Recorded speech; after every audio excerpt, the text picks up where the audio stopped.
En 2004, Sonia et Alexandre Poussin achevaient leur traversée de l'Afrique à pied. Un voyage extraordinaire de près de 14 000 km en plus de 3 ans. 10 ans et 2 enfants plus tard, ils repartent à l'aventure. Ce sera Madagascar et en famille. Accompagnés de leurs 2 zébus et de leurs charrettes, Sonia, Alexandre, Philae et Ulysse entreprennent un formidable périple hors des sentiers battus. 2 ans au cœur de l'île Rouge, à la rencontre de ses habitants. Une aventure au plus près de la nature, à la découverte des richesses de Madagascar.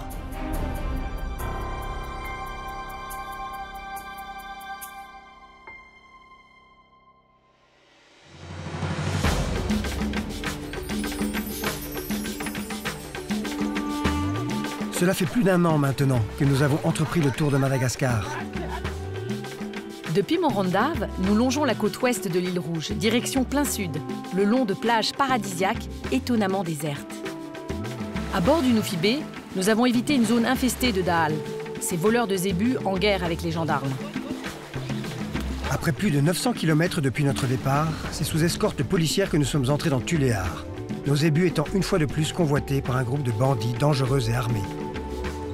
Mais c'est en fanfare que nous avons été accueillis par les enfants des rues, formés à la Batucada par l'ONG Bel Avenir.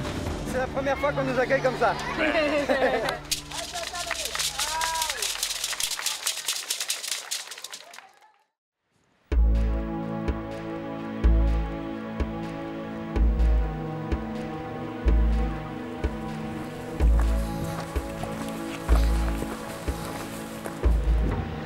Alors ça te rappelle quelque chose? Ouais, ça me rappelle le Cap de Bonne-Espérance, il y a quelques années, en Afrique du Sud. Je suis venue aujourd'hui pour voir ce bel endroit parce que moi, je vais zapper ce moment merveilleux que vous allez traverser en charrette, prendre le bac là, de ce côté-là. Et moi, en fait, je retourne en France pour aller voir mon papa, qui est très malade. Je pars 10 jours. 10 jours, je fais l'aller-retour pour aller voir mon père qui va se faire opérer. Et je reviens après.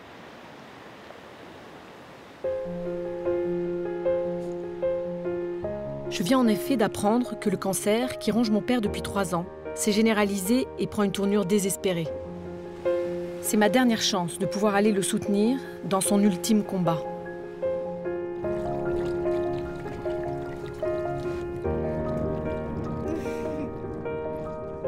Sur la rivière Onilai, nous croisons une colonie de flamants roses qui ont élu domicile entre l'embouchure du fleuve et le lac salé de Tsimanampets. À l'origine, les flamants roses sont migrateurs, mais ceux-là sont devenus sédentaires. Paraît-il, ce sont des flamants roses qui viennent de Tanzanie, qui auraient traversé le canal du Mozambique.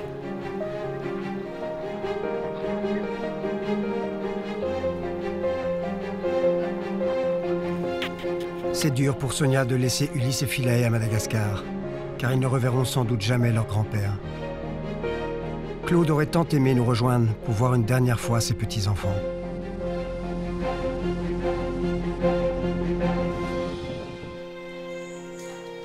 Un 3e tableau représentant un village vèze vient orner notre charrette, et c'est le peintre Jeannot qui en est le maître d'œuvre.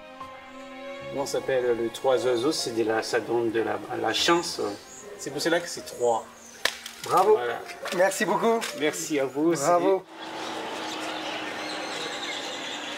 Les enfants ont été scolarisés à l'école française pour quelques jours. Aujourd'hui, la classe d'Ulysse est de sortie et j'en profite pour les accompagner. Car ce qui nous tient à cœur dans ce voyage, c'est d'aller à la rencontre de ceux qui tentent d'améliorer la vie des Malgaches et de sauver leur environnement.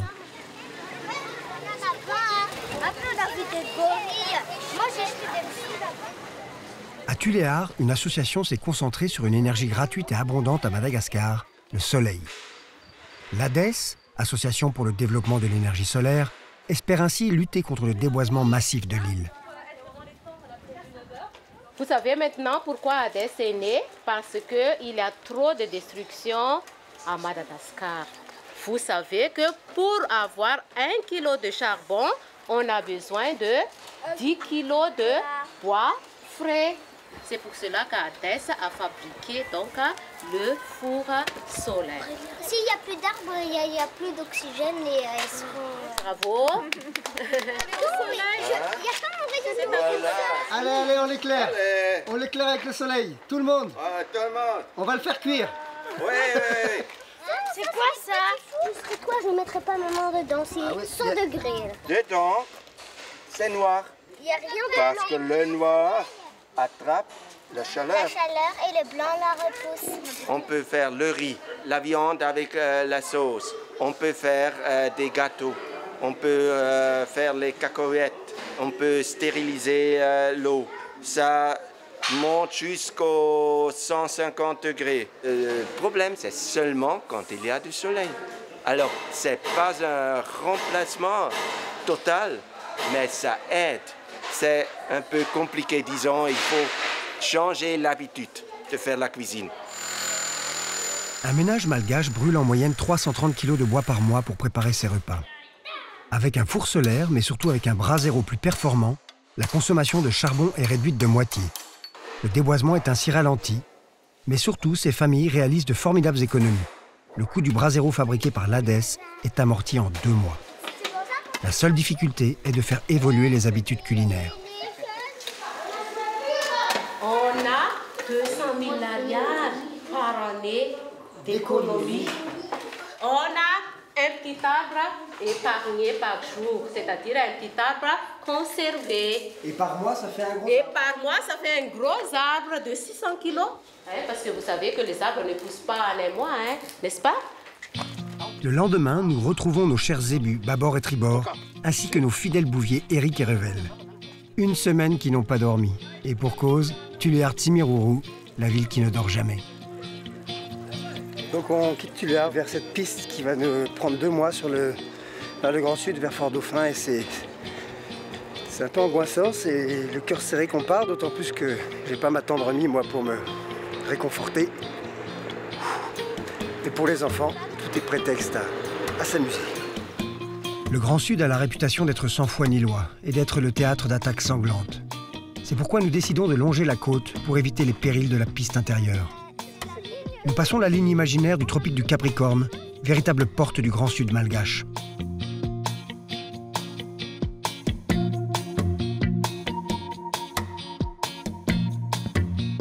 Sur la route, nous longeons de nombreux enclos marins, des hectares dédiés à l'aquaculture des holoturies, plus connus sous le nom de concombres de mer.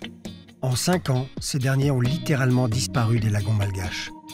C'est donc une bonne surprise, car nous avons rencontré peu d'entreprises sur notre parcours. Elles sont pourtant le premier levier de développement, avant les ONG. Ici, les collecteurs de fruits de mer se reconvertissent en partenariat avec les villages de pêcheurs pour passer du prélèvement en milieu naturel à l'aquaculture. L'entreprise IoT, avec l'aide d'une équipe de scientifiques, a mis au point une technologie de reproduction inédite développée à Madagascar. 20 000 tonnes de concombres séchés sont destinées chaque année au marché chinois. Et le prix du concombre peut dépasser 1 000 $ le kilo. Après avoir été la cause d'un pillage du lagon, cette forte demande est maintenant un facteur de développement. Le filament, il est entier. Petit tour dans l'écloserie avec Olivier Aval. Les embryons que l'on obtient, ils font à peu près 60 microns. C'est tout petit, c'est vraiment très tout petit. On ne les voit pas, dans l'eau, quasiment pas. Et à la fin de leur période de l'élevage larvaire dans l'écloserie, c'est des tout petits juvéniles qui vont faire entre 3 et 5 mm de long. Et ils risquent pas de se faire un peu attaquer par les prédateurs, les oiseaux? Ici, à l'extérieur? Oui. À l'extérieur, non, il n'y a pas beaucoup de prédateurs. Alors, il y a des prédateurs, ça on verra quand on ira sur les enclos en mer. Le gros prédateur, évidemment, c'est le crabe. C'est des petits crabes qui aiment bien manger les petites holoturies quand ils sont encore juvéniles, qu'on vient de mettre dans les bassins, dans les enclos. Mais dans l'élevage larvaire ici, dans l'écloserie, il n'y a pas de prédateurs. Ici, on leur donne à manger tous les jours. On leur donne des algues, du sédiment et des spirulines dans la salle qui est là-bas à côté. C'est de l'algue broyée? C'est de l'algue broyée, c'est de la sargasse. C'est de la sargasse broyée. Les juvéniles sont ensuite transférés dans ces bassins pour qu'ils grandissent. 30% de l'élevage est redistribué à des villages de pêcheurs qui les élèvent à leur tour jusqu'à maturité.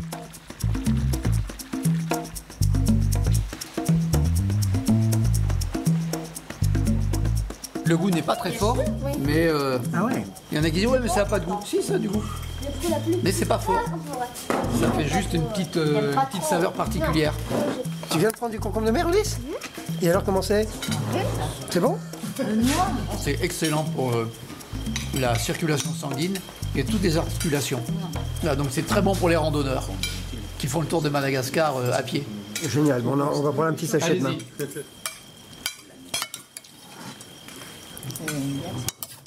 Voilà du concombre. Et voilà du porc. Parce que hier, j'étais au marché. Très très bon. C'est vrai que c'est comparable au pied de porc. Lundi, Tout à fait, hein. C'est un peu cette sensation. C'est vraiment un plat de fête. Et puis avec l'augmentation du niveau de vie en Chine, avec il y a tellement maintenant de millionnaires et d'archimillionnaires, il y a une demande énorme de concombre par rapport aux années précédentes. Parce qu'il y a de plus en plus de gens riches qui achètent ce plat-là. Et donc le marché est très bon pour nous. Ouais. C'est bon.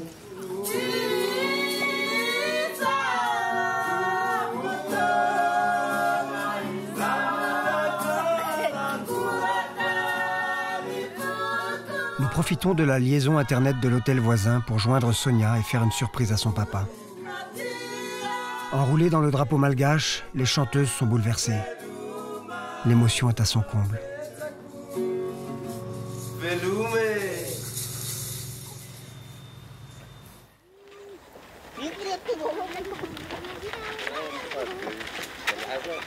Un peu plus loin sur la côte, c'est de la culture d'algues dont il s'agit.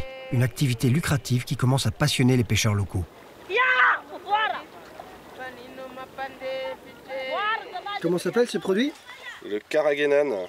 C'est une poudre qui est extraite de l'algue, avec laquelle on fait plein de produits cosmétiques, alimentaires, notamment les glaces. Il y en a dans la bière aussi. C'est Fred Pascal qui nous guide. Je travaille pour une entreprise qui s'appelle Copé Frito. Moi, je suis responsable de la filière algues, filière d'aquaculture qu'on développe depuis 3-4 ans dans la région maintenant. Donc ce sont des fermes? Voilà, c'est des exploitations qui se retrouvent en mer avec des fermiers villageois. C'est pas des salariés, c'est des fermiers indépendants que nous on appuie techniquement avec toute une équipe de techniciens qu'on a formés sur l'algoculture et des dotations en matériel pour pouvoir cultiver les algues. Et vous leur achetez les algues? Et après on leur achète évidemment les algues à prix fixe. Au début les hommes n'étaient pas très convaincus par exemple, c'était essentiellement les femmes qui allaient cultiver. Et puis en voyant ce que l'argent que pouvaient ramener leurs femmes, du coup les hommes commencent à s'intéresser de plus en plus à l'algoculture. Qu'est-ce que c'est comme algue? C'est de la cotonie. Cotonie. C'est une espèce qu'on trouve un petit peu partout dans les eaux tropicales autour du monde. La cotonie. La cotonie. Elle est rouge normalement? Normalement il y a plusieurs couleurs, il y en a des marrons, des un peu plus rouges et des vertes. Donc pour faire les modules, on attache les lignes de culture sur des cordes maîtresses qui sont ancrées au fond de la mer avec des piquets en acier galvanisé. On fournit aux fermiers pour éviter justement qu'ils aillent couper la forêt sèche et utiliser des piquets en bois. Et qu'elle met sur les petits nœuds qui sont déjà prêts. Ouais, qu'on appelle des maneloupes. Qui sont installés tous les 20 cm sur la ligne. Et là elle déplace une ligne en fait. Je l'ai vu la démonter d'un endroit pour la remonter à l'autre. Parce qu'avec le courant à marée haute, souvent les lignes s'en mêlent. Et là elle est en train de la réattacher comme il faut. Isano anarana ou madame? Mituk. Mituk. Mituk. Nanaoinu miarakem zala bokan nomut. Jaratati asakat. Nanaoinu. What? Zahu miasakchan. Miasakchan. Nombuat chanu kel monakur. Chanu kakla. Nivilinu. Nivilkaki. Et collage. Et collage là. Rohetsi Rouali. Rohetsi Rouali. Ça fait 400 kg au Maher. Rohetsi Rouali, c'est Valori. Donc sur un mois, elle a gagné 348 000 arrières. C'est 3 fois le salaire de base à Madagascar. Et on espère que bientôt on aura des fermiers qui développeront leur propre exploitation avec leurs salariés, avec leur matériel. Voilà, une vraie micro-entreprise sur les algues. Les enfants, quant à eux, se sont lancés dans une collecte d'étoiles de mer. C'est une vraie star, Philae. Ça rassemble les familles. Papa, je vois des œufs dans ce... C'est comment, d'une étoile en anglais? Non, star. Là-dedans, on peut charger jusqu'à 300-400 kg. Là, je pense qu'il doit y avoir la moitié. Il doit y avoir 150 kg. à la fin, là, tout ça, il n'y aura plus que 15 kg d'algues sèches. Et dans les 15 kg secs, on a à peu près 20% de carragénane. Donc on va avoir 3 kg de carragénane sur tous cette barque. Alors regarde-moi toutes ces algues un peu là qui débarquent. C'est une satisfaction? Ah ouais, carrément, ça veut dire que c'est en train de fonctionner, que les gens ont pris goût à l'activité et qu'ils y retrouvent leur compte aussi.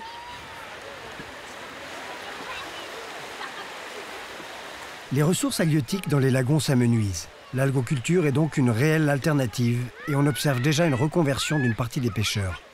Un véritable bouleversement culturel.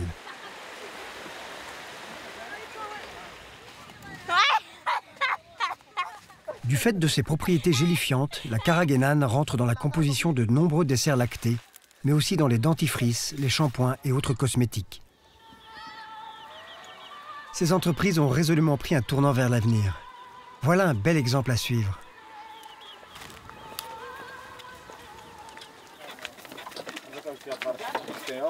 Ce matin, on s'attaque à la plus rude montée de Madagascar, 28% pour aller à Saint-Augustin. On va prendre le bac pour traverser la rivière Onilai. Alors, pour nous aider, on a Norbert et Yakar qui vont nous aider à pousser la charrette dans la montée. Charrette qui a été vidée de tous ses bagages. À Madagascar, tout est difficile, mais rien n'est impossible. Il y a toujours des solutions. Alors ça, c'est pas le dur de la montée, c'est juste une mise en jambe. Le plus dur est un peu plus loin.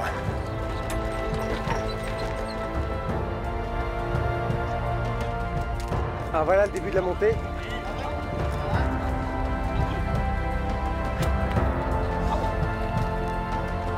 Et je crois que c'est pire encore après.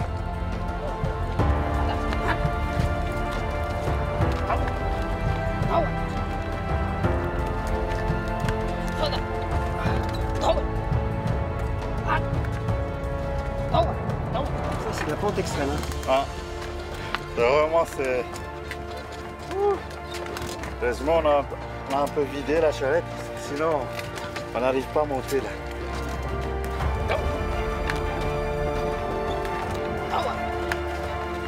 Ça y est, il y a la fin qui approche là.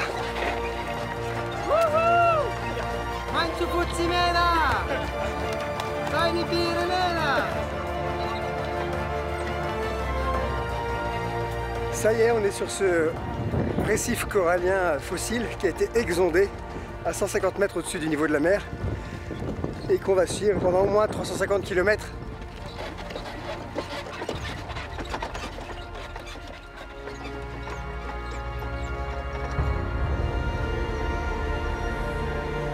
Ce bac, offert par l'Union européenne, est un passage clé de notre progression. Il nous évite un détour de 160 km, soit environ 2 semaines de marche, et nous ouvre les portes du Grand Sud. 800 km de pistes de sable bordées de cactus.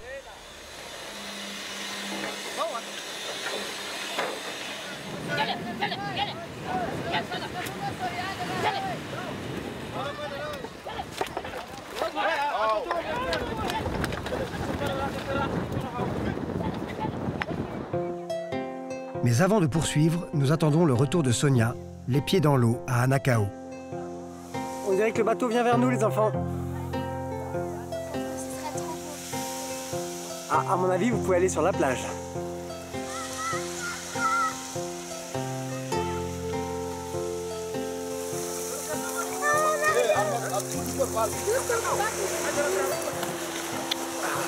Qu'est-ce qu'on a marqué là? Maman, maman, nous t'aimons. Tu nous as manqué. Oh, et moi aussi, vous savez, nous a manqué. Nous nous sommes bien amusés malgré ton absence. Un enfant, ça aime sa maman. Un enfant, ça aime sa maman, mais quand elle part, l'enfant est triste, mais il est joyeux, car elle va voir sa famille gentille. C'est trop mignon.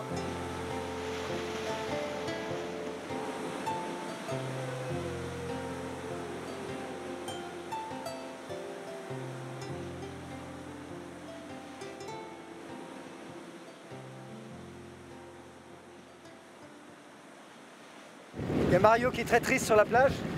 On l'abandonne pour la journée parce qu'on va aller faire une petite excursion à l'île de Nocivé, qui est exceptionnelle dans le monde parce qu'elle recueille une colonie de paille en queue, le phaéton à brun rouge, qui nidifie que là.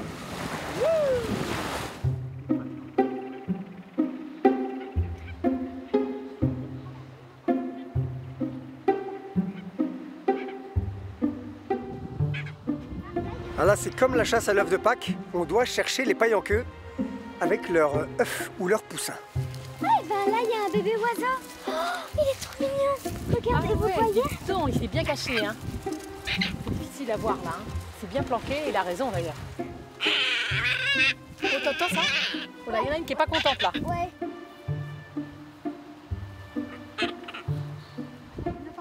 C'est un gros oiseau, hein? Quel bel oiseau! Deux adultes là. Le bruit. Cette colonie de paille-en-queue est connue depuis les années 70. Mais l'île est sanctuarisée depuis peu et les 800 individus qui nichent au sol n'ont heureusement plus aucun prédateur à craindre. C'est incroyable, on voit tous ces traits.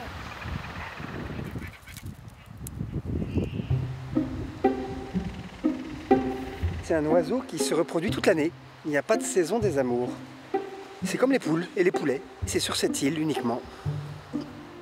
Sa queue est composée de 2 longs brins effilés de plumes rouges et les poussins sont de petites boules de duvet gris, à même le sable, sous les buissons.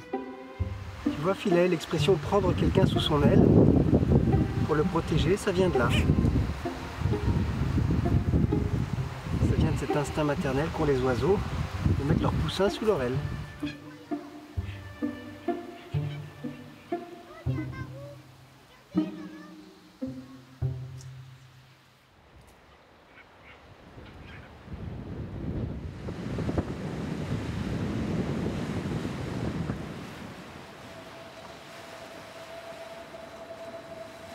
Avant de reprendre la route, nous profitons une dernière fois des splendeurs sous-marines grâce au club de plongée local.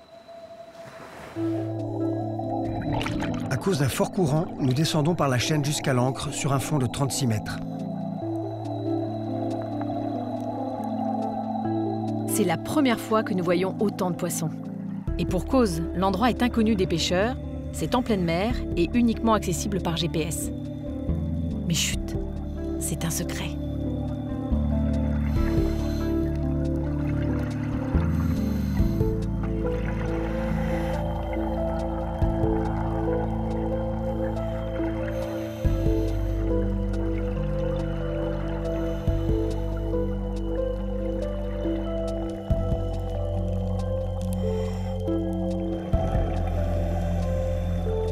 Un peu plus loin, nous pénétrons dans une grotte, poussée et ballottée par la houle. Claustrophobe, s'abstenir. Mérous et langoustes, ailleurs pour chasser sans répit, vivent ici en paix.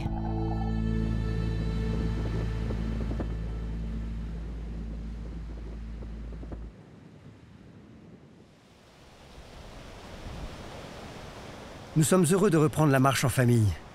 Mais nous sommes tout de suite fauchés dans notre élan. Bon, on a une mauvaise nouvelle.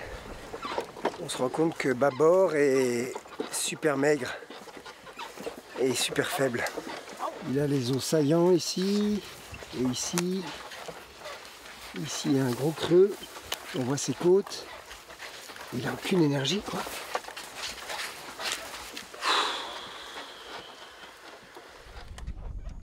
Pensant bien faire, nous lui avions donné du maïs. Mais malheureusement, ça lui a totalement déréglé la flore intestinale. Ça y est, on a trouvé ce qui lui plaisait. Les lianes de patates douces. Une colique d'enfer. Sans un moteur de gauche, on n'avance plus, hein. Sur le conseil d'une vétérinaire jointe par téléphone, nous le soignons avec du bicarbonate de soude trouvé dans un boui-boui local et surtout avec beaucoup d'amour.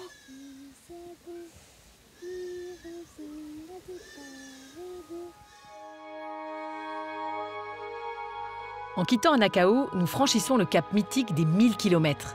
Il faut savoir qu'à Madagascar, les kilomètres comptent double et qu'en charrette, ils comptent même triple.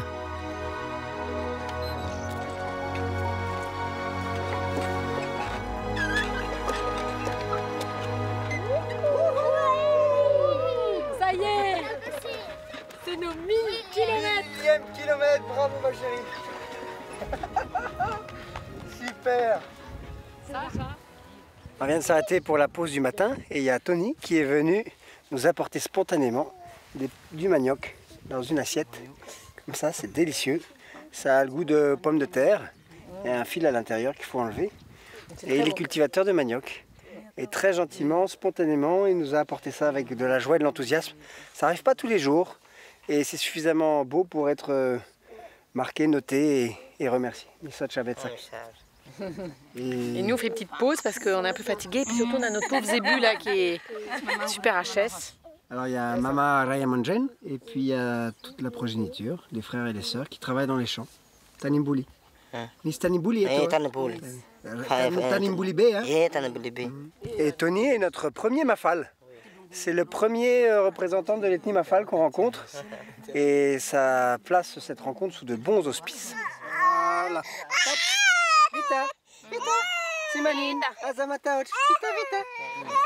La plupart des enfants que nous croisons ont des conjonctivites que nous soignons avec des solutions ophtalmiques. Leurs parents nous en sont grés et ça chasse le mauvais œil.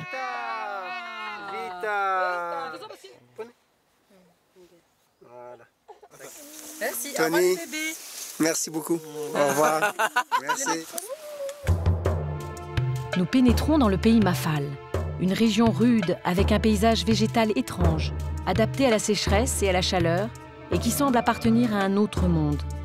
Des arbres sans feuilles, des forêts sans ombre, des épines partout, une faune et une flore qui ne se rencontrent nulle part ailleurs. Seule étendue d'eau au milieu de nulle part, le lac salé de Timanampet. Aujourd'hui, on va filmer le parc de Timanampet. Et une fois n'est pas coutume, on emprunte une autre charrette, une charrette locale qui est beaucoup plus rapide, puisqu'ici, les zébus galopent. Et je vous avouerai que c'est finalement pas désagréable.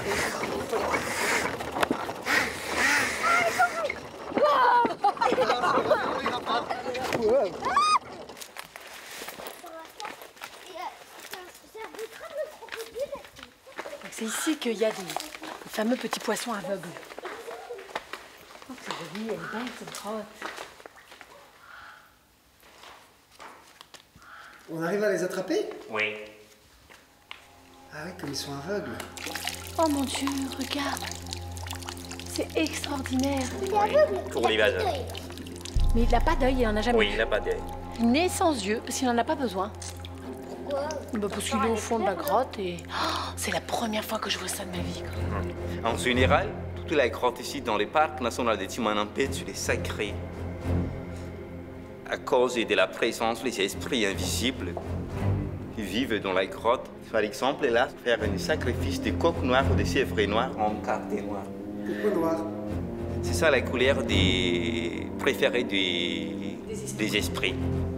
Ils sont noirs, comme les esprits aussi. Et après, après des fêtes, des sacrifices, il y a des fantômes qui viennent visibles. Pour tout le monde, les fantômes malgaches, ce n'est pas les fantômes vasas. Heureusement, les fantômes malgaches, ils sont gentils comme nous, ils n'attaquent pas les vasas qui viennent ici, tous les étrangers. Oh, ça glisse. Mais ça, c'est l'esprit frappeur. C'est l'esprit frappeur de la grotte. Ouais. Tu as été victime d'un premier frappeur. Ça va, c'est de tomber.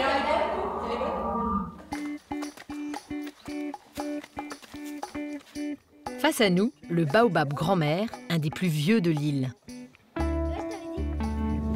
Est-ce qu'on sait à peu près quel âge il a, cet arbre? 3000 ans. 3000 ans. Oui. Ça, c'est invénérable. Hein. Vous êtes assis sur 3000 ans de pulpe végétale. 16 mètres de circonférence. Qui a poussé de la terre il y a 3000 ans.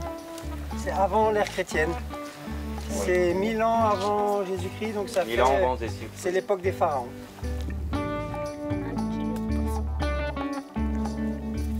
On est au paradis ici. Et en plus, on est assez confortablement installés.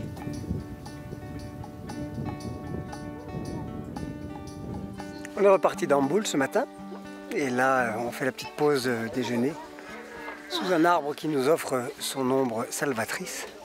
Et sous le feu de 100 regards, les habitants de Bella Zombie. Et ici, nous avons Irène qui parle français. C'est une Franzaikel, n'est-ce pas? Vous parlez français? Je sais, mot à mot. Mot à mot. C'est la fin, l'école est finie maintenant. Vous venez de Tuléar. Je viens de Tuléar. Et vous êtes en quelle classe? J'étais en classe de primaire. Première. Oui. C. Je suis ici. Mathématiques. Mathématiques, physique. Physique, waouh. Impressionnant. Jolie coiffure. Notre pause sera de courte durée et pas vraiment reposante. Nous tentons une expérience, atteler une seconde paire de zébus pour soulager les nôtres. Ça va être drôle, hein? Bonne expérience, hein? Ouais, hein. En vrai, ça va être rigolo en plus. Ouais, j'ai hâte de voir si ça marche bien.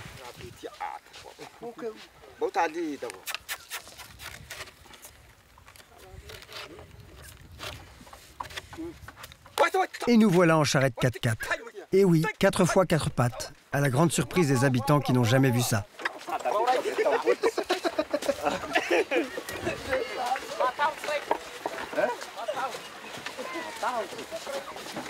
Eh ben, ça marche. Les premiers mètres sont concluants. Vous avez la raison de penser de ce système, Alex.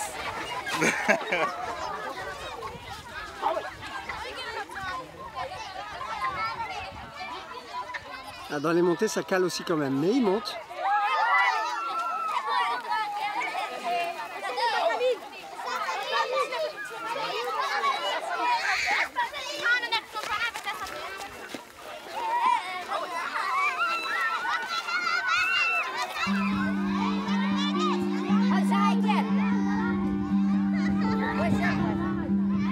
Bon voyage. Merci madame, merci. Ok, merci. Ça y est.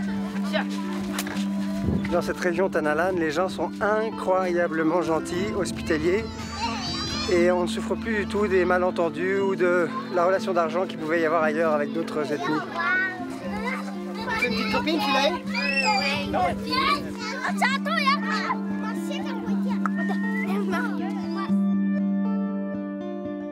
Nous longeons de nombreux tombeaux mafales qui nous rappellent l'importance de la vie après la mort pour ces populations. Ce sont de grands carrés de 10 à 15 mètres de côté, remplis de pierres. Les tombeaux des riches défunts sont ornés de cornes de zébu et de sculptures traditionnelles, les alouals. C'est notre premier tombeau avec des alouals. Des magnifiques sculptures qui sont plantées comme des mâts dans la tombe. Ils sont en nombre pair et toujours tournés vers l'est. Les alouals, sortes de totems, comportent des figurines évoquant la personnalité du défunt, des objets qui lui étaient chers, des scènes de sa vie quotidienne. Sur le tombeau de papa, je mettrai un aloual. C'est très beau les alouals. Tu mettras quoi comme sujet dessus? Un dessinateur, un peintre.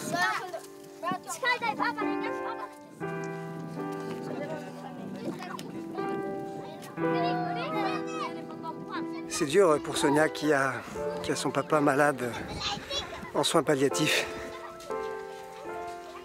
et dont on ne sait pas s'il pourra attendre notre retour.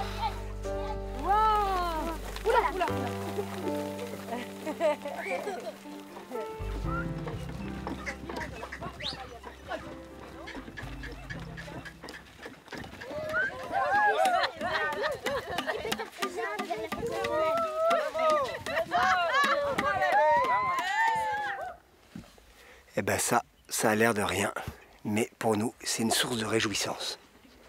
C'est pas grand-chose, ce petit tas, mais ça veut dire que Sada est guéri.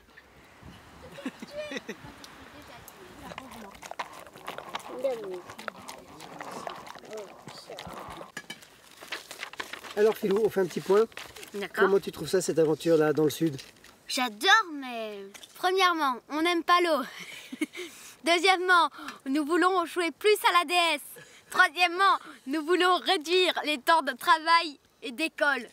Quatrièmement, on veut arrêter de manger des soupes aux nouilles, toutes froides et toutes moches. Cinquièmement, on veut de l'argent. On veut de l'argent? Pourquoi tu veux de l'argent? Toi, t'es content, Eric? Révolution. Révolution. Notre première tortue. T'as vu la taille de ses ongles? Doucement, doucement, les chiens. Ça. Bonjour toi. Bonjour petite tortue. Donc on rentre dans la région où c'est fade de les manger, alors il en reste encore.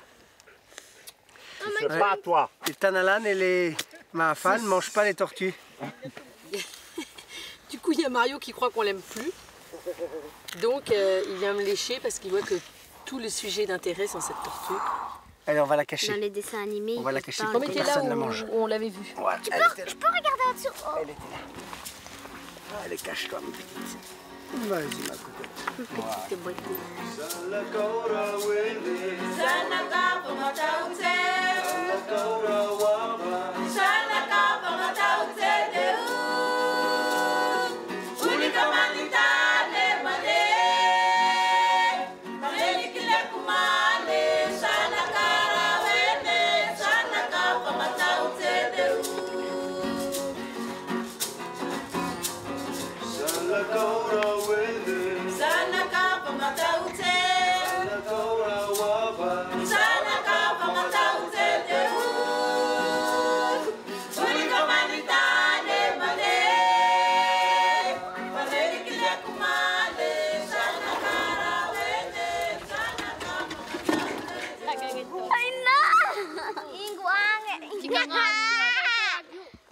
Alors là, je suis en route vers le village de Androukmer.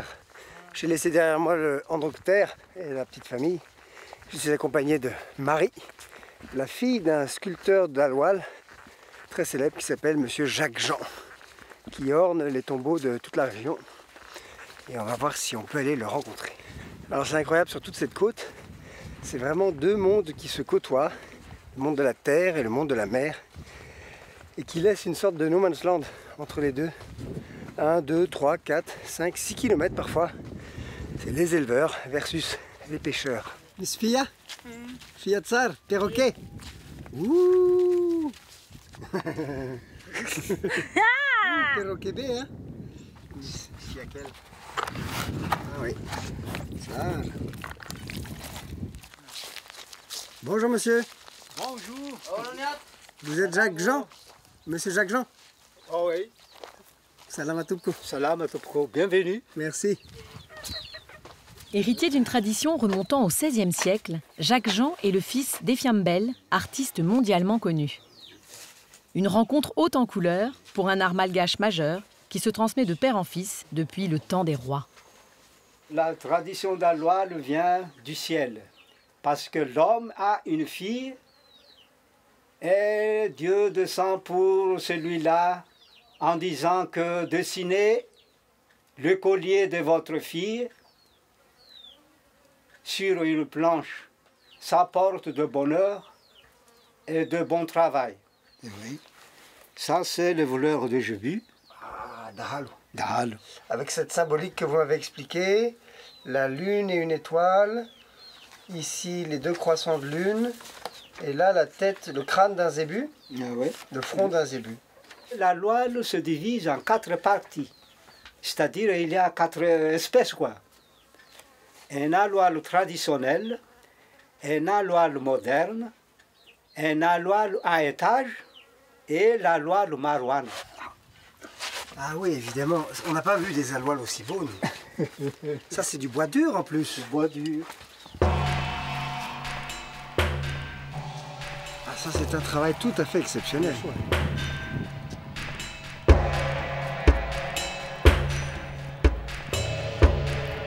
C'est les ailes des avions. Ah oui.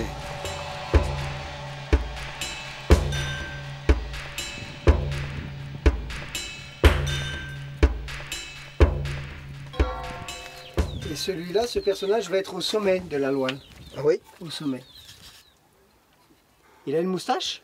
Non, ça c'est pas encore fini. C'est ses lèvres, ah oui, c'est ça. Pas encore fini, ça. Ouais. 4 jours pour faire ce personnage. Oui. Vous travaillez sur la Loire de monsieur depuis combien de temps? Ça c'est la loi marouane, ça 2 mois. Ça fait 2 mois que vous travaillez dessus? Ah oui. Tous les jours, tous les jours? Tous les jours. Moi, je ne vais pas à la pêche, je ne vais pas au champ. Simplement, je sculpte. Oui, ça c'est ma profession. J'ai commencé à sculpter là depuis l'année 1973. Là, je suis l'aide de mon père. Vous aviez quel âge en 73? À l'âge de 25 ans. 25 ans en 73? Ah oui. Et vous avez quel âge aujourd'hui alors? 65. Et voilà, Filambelle, ça c'était votre père. Ah oui. Merci, monsieur Jacques-Jean. Missa Chabetsak. Vous restez ici Peut-être demain encore. Demain à la ville. À la ville. Et on partira après-demain. Ah ouais. Ouais. Direction Bévolav. Bévolav? Ouais. Avec votre charrette? Attention, là, il y a beaucoup de gens, hein, un peu dangereux. Dangereux, hein. Ouais. Attention. C'est des Tanalan aussi? Non, ça c'est de Mahafal, quoi. Des Mahafal. C'est Mahafal. Alors voilà ces petites dames qui rentrent dans Ndrouk où elles sont allées vendre leurs poissons. Et elles rentrent gaiement retrouver leurs pêcheurs et leurs chaumières. Elles ont vendu leur fia et après le fia, elles ont Belhaz. Voilà, fia Belhaz, fia Belhaz. Na vili pada hazu de lefiangi. Tsar, Zalum.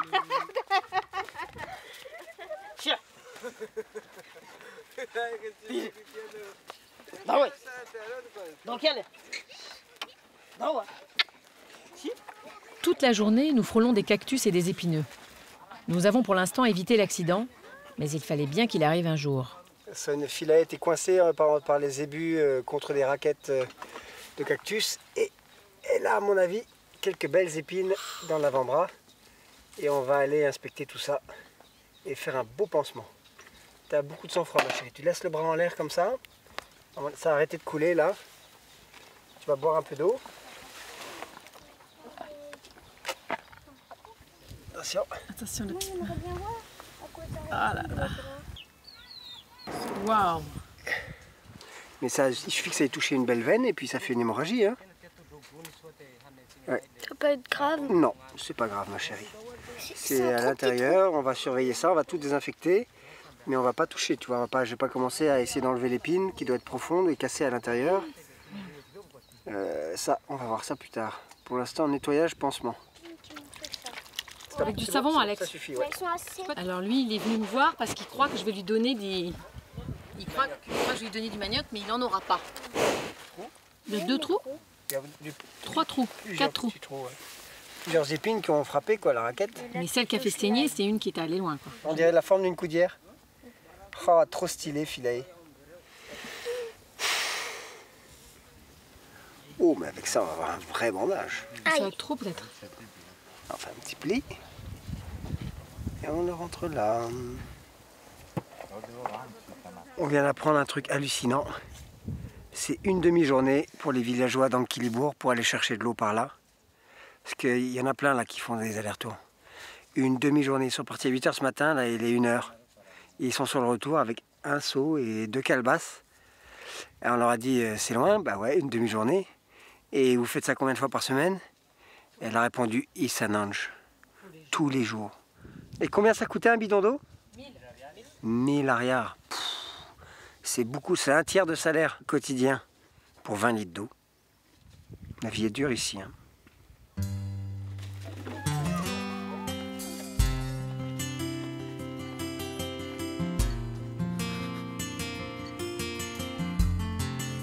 Bon, ils perdent pas le sourire et la joie. C'est ça qui est incroyable, cette force.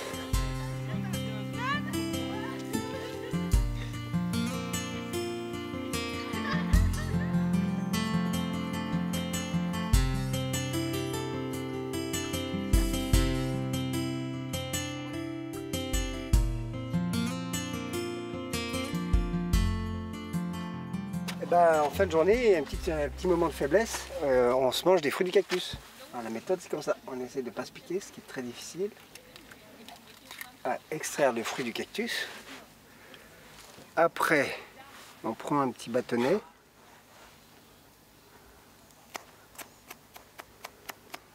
Voilà, donc c'est bien rouge, c'est bien salissant, c'est plein de vitamine C, c'est délicieux.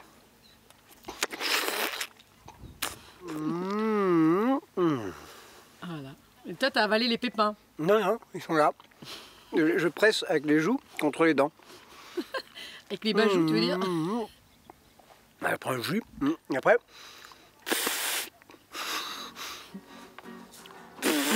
La mitraillette.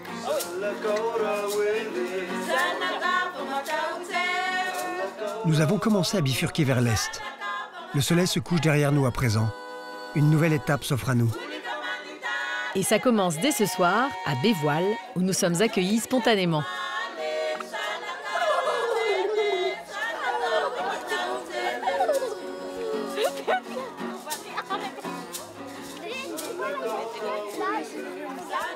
Ils nous ont sorti des chaises de ministres, parce qu'on est en plein bush, mais on a quand même 2 superbes chaises en bois. Ça, c'est la famille. Les lai Ulysse, les vaves Philae. Et à nous, Didinani, Madagascar, Isaïe, Nisareti. Des tours de Madagascar. Des tunches, des tunches. Sous le regard de tous les habitants du village, nous montons notre tente et vidons la charrette.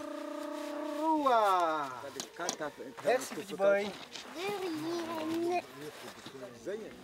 C'est près d'une demi-tonne de bagages que nous déplaçons soir et matin. Papa, tu ouvres la tente. Ça, c'est les couvertures. Parce qu'on a eu la bonne idée de renvoyer les sacs de couchage à Tana, croyant qu'il faisait trop chaud. Et en fait, la nuit, il fait bien frisquette, quoi. Je lis Enola Holmes. Enola Holmes, c'est qui Enola Holmes? C'est la sœur de Sherlock Holmes. Comment va ton bras? Ça fait très très mal, donc je peux me mettre seulement dans cette position si je veux pas avoir mal. Après le dîner, nous sommes conviés à faire la fête. La soirée s'annonce des plus joyeuses.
En fait, ils sont timides, hein?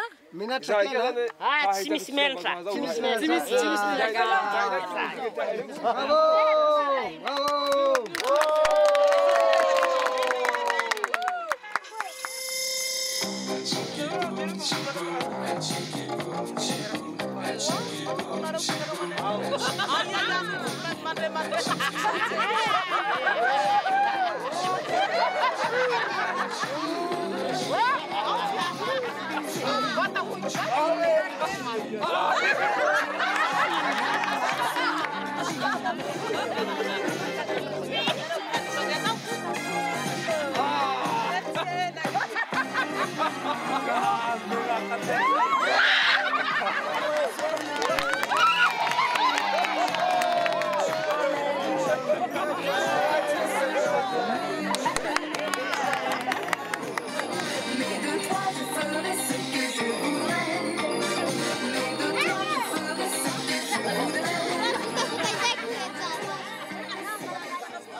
Une bobo.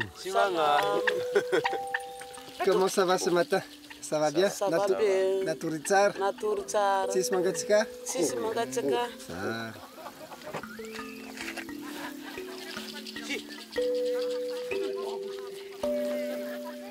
Ah, les coqs sont déréglés à Bévois. Toute la nuit, ils ont chanté. Il y en avait partout là. En fait, chaque maison a son coq et c'est celui qui chantera le plus tôt. Et il y a ma pauvre toutoune qui a eu froid, qui est venu se blottir, mais tardivement. Philae, elle se fait son syndrome Paris Hilton, là. Une petite crise d'agoraphobie ce matin. Ce matin, j'ai vu qu'on était, la tente, on était tous dans la moitié de la tente. Oui, dans mon coin. Là. Dans ton coin, toi, on était tous collés. Près de la chaufferette. Il y avait les asticots rampants là, qui venaient là, qui me coinçaient dans le coin. Et tous les mafales qui nous regardent. C'est gênant. C'est pas gênant, mais c'est étonnant. Et dès c'est la première fois qu'il y a des vasas qui viennent de s'arrêter, c'est nous. Parce qu'il y a toujours des vasas qui passent, mais en 4x4, ils ne s'arrêtent jamais. Donc c'est pour ça qu'ils ont un peu... Ils sont surpris. Hein. Voilà, surpris quoi. Mais tu sais, on danse pas du tout comme je danse. Hein. Ça, la danse que vous avez faite, c'est la rock'n'roll, non? C'est ça. Ouais, ouais. Bah, c'est bien, c'était bien. Mais même, ils étaient contents.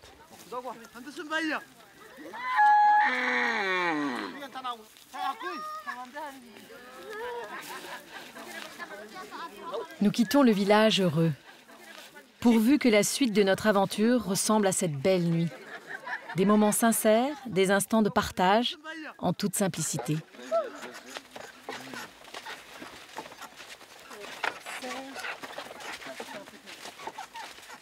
L'aventure, c'est laisser venir à soi ceux qui arrivent. Attention, Alex. C'est l'autre. Voilà, par exemple, là, ça. Ouais. Ce qui arrive, c'était un zébu dans mes fesses. Une fois, ça a été le short.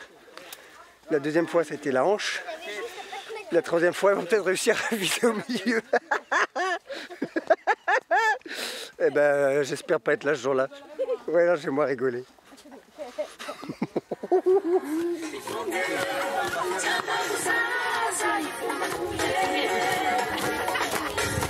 Allez,